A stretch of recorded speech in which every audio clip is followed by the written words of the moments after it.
gledam kao da igramo protiv Lučana ili bilo koga bez obzira što je Zvezda, jer su bodovi podjednako važni protiv Zvezde i protiv Lučana, protiv Srema i tako dalje, da ne nabrajam.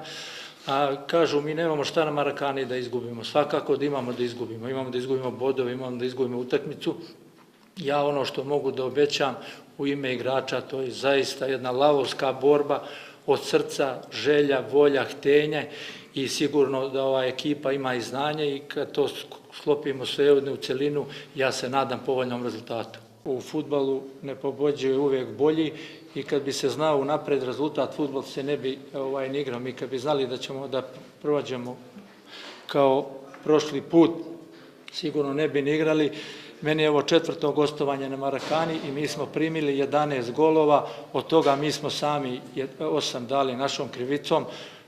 Zvezdi se ne preti, znamo kakva je Zvezda, ali ja mislim da u ovom trenutku i posle dužeg vremena, ja mnogo pratim fudbal i Zvezdu, da Zvezda nema i pojedinca koji može da sam reši utakmicu. Ja sam spreman na svaku oglu fudbalskog kluba i ja ne odlučujem sigurno to.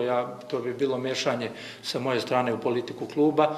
Ja se ne mešam u politiku kluba i uprava i ljudi koji vode klub, koju god odluku donesu, ja sam uvijek spreman, ali hajde da sačekamo Marakanu i sutrašnji meč, pa ćemo o tom potom razgovarati. Kažem, upravo mene je mnogo trenera zvalo, ja kažem, ja ne odlučujem o tome, uprava kluba vodi, sigurno i oni, to su korektni ljudi, oni sigurno žele ovome klubu dobro, ali teško je biti trener u Novom Pazaru i mnogi treneri se prevare, misle da je to lako, jednostavno ne mogu oni da se izbore sa pritiskom.